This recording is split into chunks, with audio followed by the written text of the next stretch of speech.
Stroke Thrivors podcast, the place where stroke thrivers, the people who love them, and the people who care for them come here for real help, real talk about recovery and mindful thinking, and whatever else I want to talk about. And we throw in a little hope, real hope. And today I'm going to talk about rising your standards, even one. And if this episode speaks to you, subscribe and follow the, the Stroke Thrivers podcast, then share it with one person who needs a little more hope or grit today. So let's dig in some announcements. First, the Stroke Folk Show is now the Stroke Thriver podcast. And the name is updated, the same mission, helping people thrive after stroke.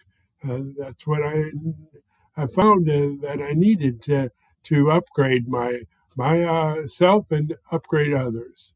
And helping caregivers and their loved ones stay steady. So that is important.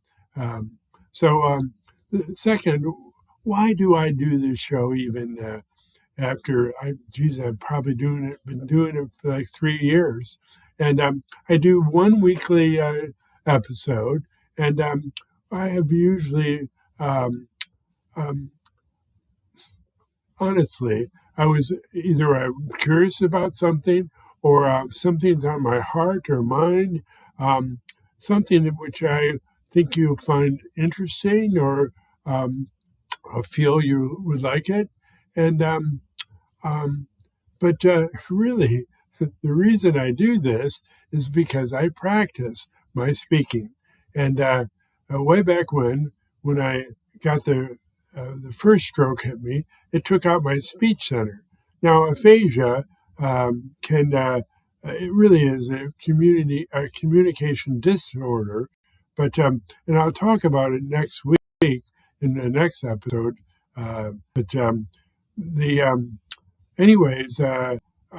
found way back when in the first year when I was in speech therapy in the outpatient, I was in the early recovery, but when she got done after, I probably did it 3.5 months time with her, and she just said, done. You now have to go out and speak to others, go to the public. And I thought, yeah. And I'm an introvert, so by nature I knew that she was fooling me. But fast forward over 10 years later, I realized what she was talking about, and I started posting, going live with my ideas, and I still do that, and I get better and better. Anyways, that's why I really do the show. And third, I want to talk about some my books. Way back when, in November 2024, I published the first book, Stroke Survivors First Aid Kit, and it was a success. Still is, and you can get it if you want. But I put together all the posts I had done on my website, and then I got a friend who is an editor, medical editor, and she helped me, and we put it out. And then about 4 months ago, I got the first volume. It's called Word Search for Stroke Recovery Book, Volume 1.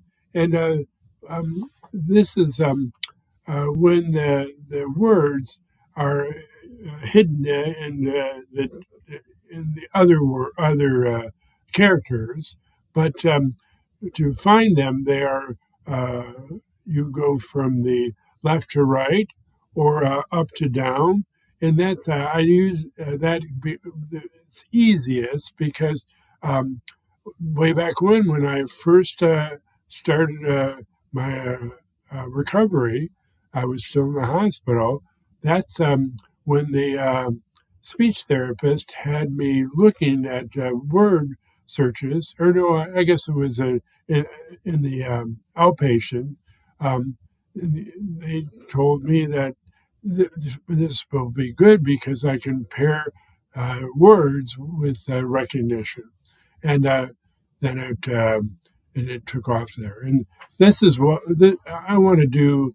I want to do something back for other stroke patients, and if they're popular, um, I'll do some more. So, volume 2 is almost ready, which is it also adds diagonal words, and uh, volume 3 is all those plus backwards. All three directions go backwards. So it's the hardest, but they're all on the theme of stroke recovery. But check them out. And you can get to them by typing in your browser tinyurl.com/stroke-books. All right.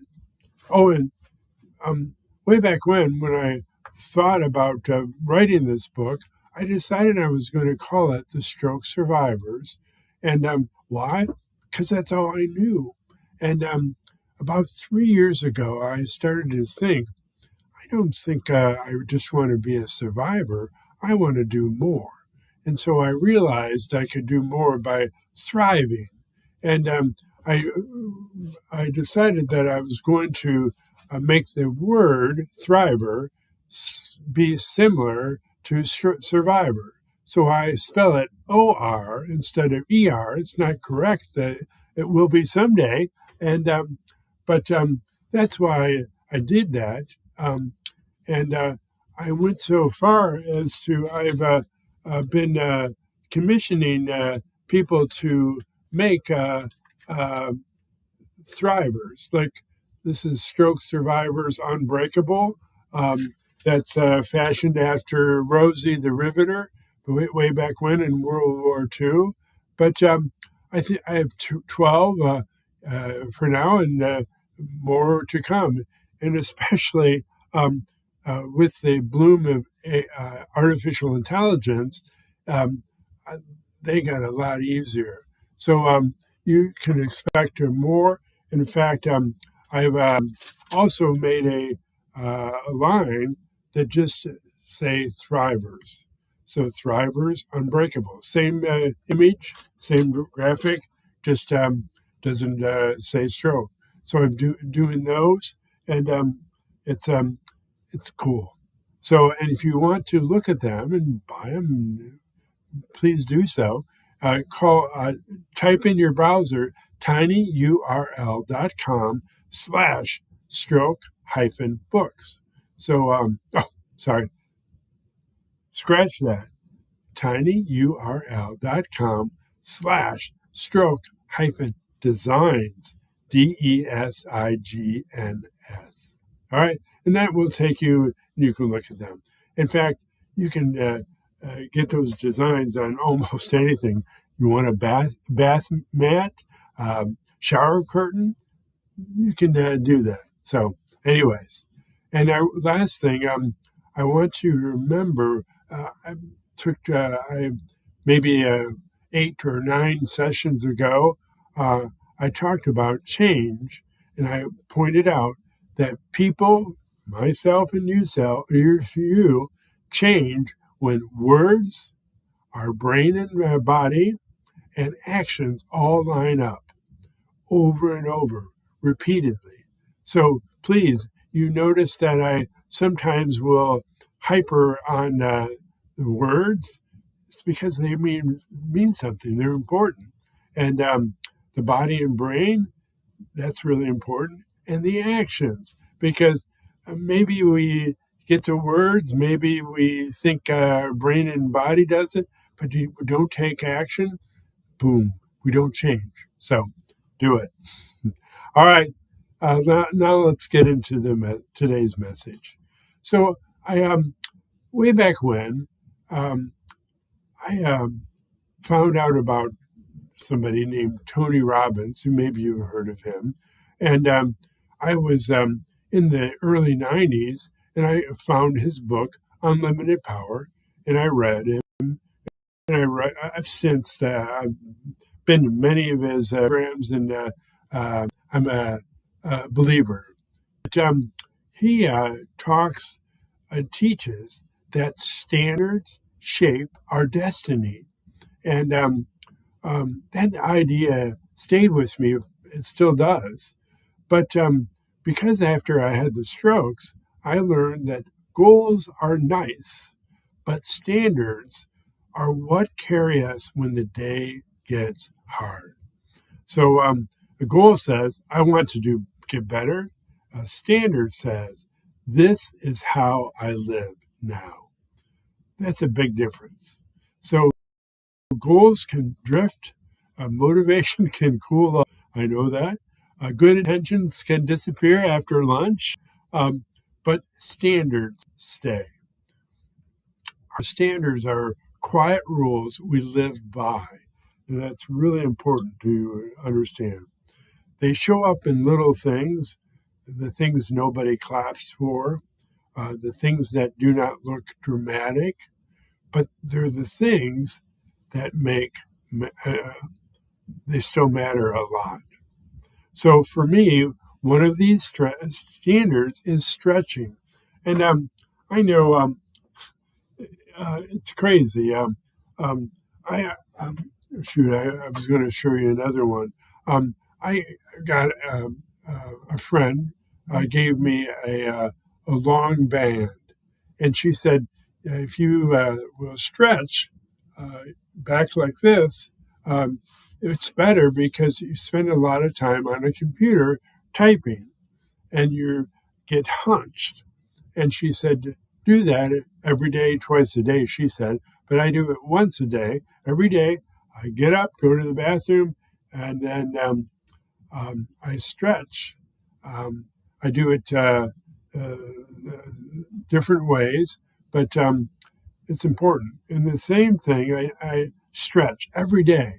And basically, when I turn on my the espresso machine, while it's brewing, I stretch, and it's it's hard. And when I first began to do it, my right side, my chest, and my shoulder, and my arm, and I attempt to go like this. It squawks at me, it barks, it does not want to do that, but I continue until I do. And then I stretch against it, and it again complains, but I still do it. And I go backwards because it doesn't like that either, and I bend over at the waist.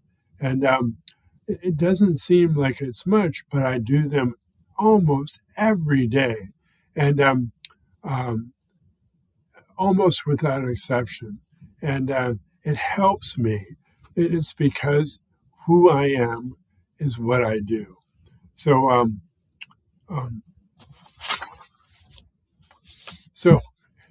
and believe me, stretching is not very glamorous. Nobody is standing in my living room giving me a trophy, saying, Brent, the seated stretch was magnificent. So, nope, no way. And still, almost every day, beginning is hard. And that's what gets me, not really the stretching itself, which is important, the beginning. So a lot of stroke thrivers know exactly what I mean. And it's not always the task that wears you down. It's getting yourself to start. And the body may resist. The mind may resist. Maybe they both do. Your mood may resist. I don't want to do that. The affected side may have its own opinion, which is mine does. And then the sneaky little voice shows up. Skip it today. You can do it tomorrow. One day won't matter. The voice can sound so reasonable, and I can often entertain it. And but I will listen, and I would say, no, I'm going to do that. And even when I exercise, even if I don't feel like exercising, I will do some exercises if I having a hard day. So that's why standards really matter. A goal says, I hope to stretch this week. A standard says, I am the person who stretches every day, even when I do not feel like it. The shift can change a lot in your life because in recovery, the small things are rarely small. So another example is a goal says, I want to be more disciplined. But a standard says, I do not bargain with habits that help me heal. So it's important. A few minutes of stretching, a short walk, drink a glass of water. I use the same thing, so to speak. I have a bottle of 32 ounces, and it's waiting for me in the morning. I get it ready at night, and basically I drink it, then I stretch with a long cord. And that's part of the standard. So, but doing the exercise you would rather avoid is also an example. Speaking to yourself with a little more respect because you listen and you follow standards. Go to bed instead of scrolling one more hour. It's a standard. So these little choices add up. They teach your brain, they teach your body, they teach your heart something powerful. We are still showing up, and that matters. So I think one reason small daily wins hits home for so many people is because it feels real. Most people are not changing their life in one giant heroic burst, doing it in a quiet, repeated moments. One choice at a time, one habit at a time, one I'm doing this anyway at a time. This is how we raise our standards. You start to shift and shape a different life. So it's not through hype, it's through repetition, it's through our identity. Standards change your identity to either be more what you want or they can be not so good if you let your standards slip. So it's through the choice to say, this is who I am now, and this is what I no longer tolerate from myself. Huge. So this doesn't mean being cruel to yourself. This doesn't mean pushing so hard that you lose heart. A healthy standard is not a punishment. Standards are self-respect. Your standard says, my recovery matters. My body matters. My mind matters. My daily habits matter. That's why I do it, and that's why I invite you to do it. Some days may feel strong. Some days may feel weak. The difference is your standard. It still counts. So a hard day does not erase a good standard. A missed day does not mean you failed. It means you began again. And this is maybe one of the most powerful standards of all. I begin again quickly. And if you read any books about habits, they'll say, if you have a habit or if it's new and you miss it, get right back and started because you want to make your brain, it goes into it, but you basically start a little bit groove and then it becomes deeper and it's almost like it's a rut. You don't want to get out of it. And you can do that same with bad habits. But but don't not if you miss something, you don't go on it with shame or with drama, not with a speech. You just simply return back to the stretch, back to the walk, back to the better thought, back to the next right thing. So this is one reason why this podcast now carries a new name. Yes, we've been doing it for almost 6 weeks. The old name, Stroke Folk Show, served its season. The new name, Stroke Thriver Podcast, fits where we are now. And so because Thriver has life to it, it has grit to it, it has movement in it, it says we're not done. And not perfect, not polished, not easy, we're still moving, being a Thriver. And so here's my encouragement today. Rise one more standard a little bit. So choose one habit to support your recovery and stop treating it like an optional extra. So maybe it's stretching if you haven't do that daily. Maybe it's sleep. You don't go to bed at the same time. Maybe it's water. You don't drink enough. Maybe it's your rehab routine. You hit and miss it. Maybe it's a way that you speak to yourself when the day feels heavy. When when you don't just can't do it, you treat yourself gently, not harshly. So pick one, make it your new standard, because not because you're trying to impress anybody, because your life matters too much to keep negotiating with the very things that help you heal. So this is how small wins become a stronger life.